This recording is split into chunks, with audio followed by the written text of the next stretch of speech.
bekerja, mencari nafkah adalah suaminya. Istri diperintahkan untuk diam di rumah, mengurus rumah tangganya, mengurus anak-anaknya. Itu yang dianjurkan oleh Allah, yang dianjurkan oleh Rasulullah sallallahu alaihi wasallam. Karena bahaya dan dampak negatif akibat wanita bekerja di luar rumah itu banyak sekali. Saya sebutkan 7 poin. Kemudian selanjutnya, istri diperintahkan untuk berhias, mempercantik diri, bersolek untuk suaminya. Jadi berhias, bersolek bukan untuk orang lain. Kalau kita lihat sekarang ini banyak istri yang keluar rumah dia bersolek untuk orang lain, untuk teman di kantornya. Dia pakai lipstik, dia pakai bedak dan yang lainnya, bahkan pakai parfum untuk orang lain. Berarti nggak dibenarkan. Dia bersolek, dia berdandan untuk suaminya. Kalau kita lihat yang ada sekarang ini, sebagian dari wanita dia bersolek untuk orang lain. Ketika di rumah dia berpakaian dengan pakaian yang kumuh, kumel, kotor, bau dapur, bau ompol. Ya bagaimana suaminya bisa betah di rumah? Suaminya nggak betah karena di rumah pulang istrinya bau bawang, bau ompol, segala macam. Mestinya dia dandan dengan rapi, bersolek untuk suaminya. Dia pakai parfum, wangi-wangian untuk suaminya. Karena seorang wanita tidak boleh dia keluar rumah dengan memakai parfum, tidak dibolehkan dalam syariat. Dilarang oleh Rasulullah. Tidak boleh wanita keluar rumah memakai parfum, tidak boleh. Bahkan ke masjidnya pun nggak boleh, disuruh pulang oleh Nabi. Ketika ada wanita yang ikut hadir sholat isya memakai parfum, disuruh pulang, disuruh mandi oleh Rasulullah. Jadi untuk ke masjid aja tidak boleh, apalagi ke tempat-tempat yang lain. Maka dia harus berdandan untuk suaminya, dia bersolek untuk suaminya. Itu yang dianjurkan. Dan Nabi SAW menyebutkan tentang ciri dari wanita yang baik. Kata Nabi, khairun nas, khairun nisa man yatasurruka idza absarta wa tuti'uka idza amarta wa tahfazu ghaibataka fi nafsiha wa malik. Sebaik-baik istri adalah yang menyenangkan jika engkau melihat. Kalau engkau lihat, menyenangkan kamu. Taat jika engkau menyuruh, serta menjaga dirinya dan hartamu di saat engkau pergi. Kemudian di antara yang lain lagi, kewajiban seorang istri yaitu dia harus berbuat baik kepada kedua orang tua. Jadi suami diwajibkan untuk berbuat baik kepada orang tuanya. Si istri membantu, mendukung. Suami berbuat baik kepada orang tuanya, maka si istri mendukung. Nggak boleh si istri membenci. Sebab ada juga orang-orang tua yang memang dia tidak mampu. Suami dia mendapatkan nafkah, dia bagi nafkahnya untuk istrinya dan untuk orang tuanya. Maka istri tidak boleh membenci ketika suami memberikan nafkah kepada orang tuanya. Justru dengan diberikan nafkah kepada orang tuanya, insya Allah rumah tangga itu akan barokah dari Allah SWT. Dengan diberikan nafkah kepada orang tuanya redha kepada si anak, yang dengan itu sebagai jalan untuk mendapatkan sakinah, mawaddah dalam rumah tangga.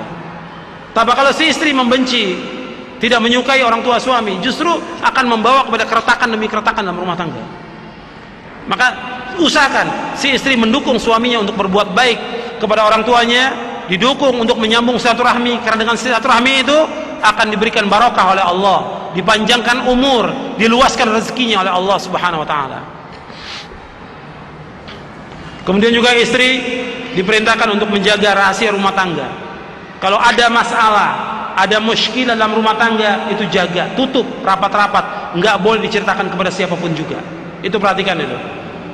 Jadi ikhwan fillah, azakumullah, untuk mencapai keluarga yang sakinah, maka cara yang harus ditempuh untuk mencapai keluarga sakinah itu saya simpulkan, yang pertama, kita harus mencari calon pasangan yang saleh dan salihah untuk bisa mencapai rumah tangga yang sakinah, mawaddah warahmah.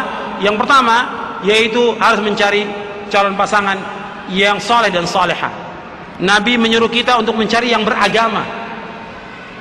Yang beragama artinya dia paham tentang agama, dia melaksanakan sholat, puasa, zakat, dia taat kepada orang tuanya dan yang lainnya, saleh.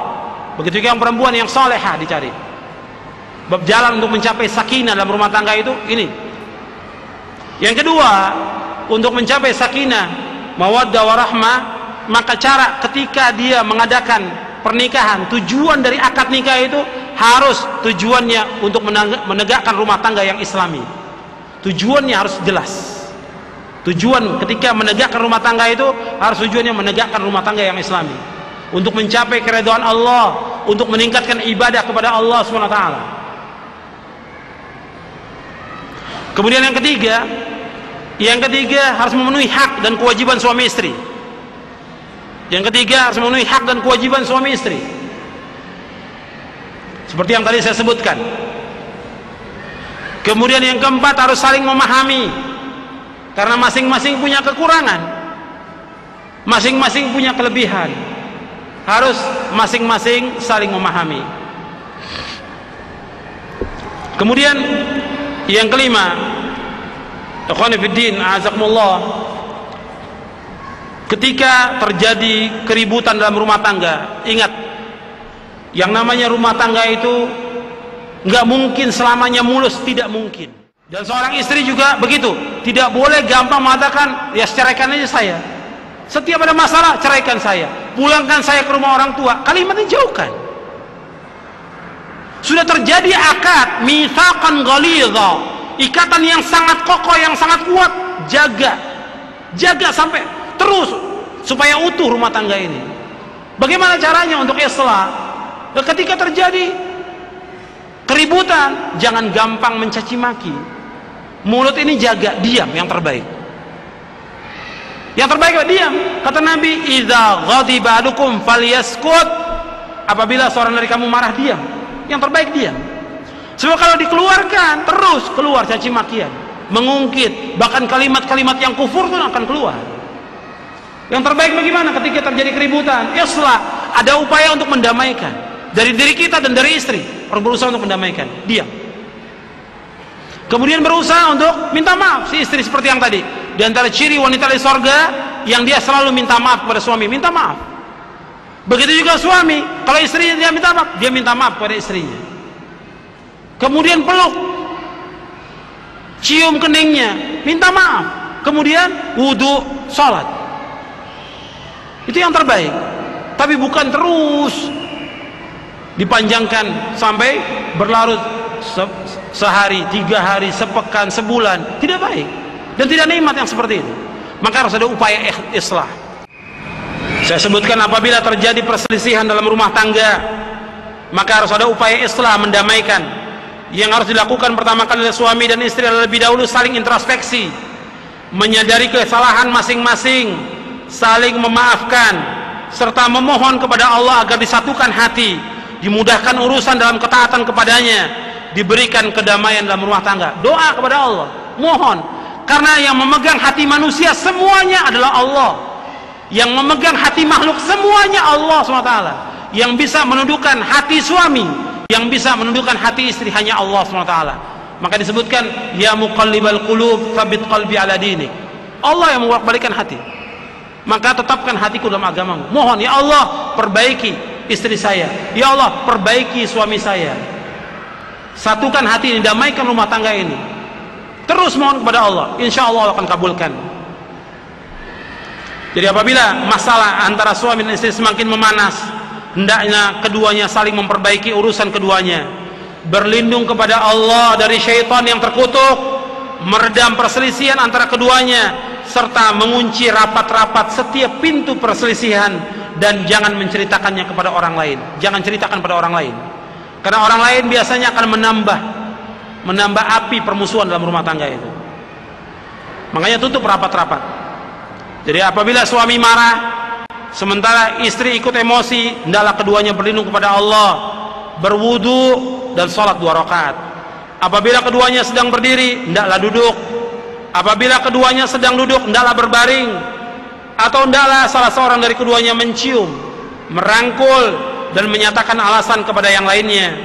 Apabila salah seorang berbuat salah, hendaklah yang lainnya segera memaafkannya, karena mengharapkan wajah Allah Subhanahu wa ta'ala.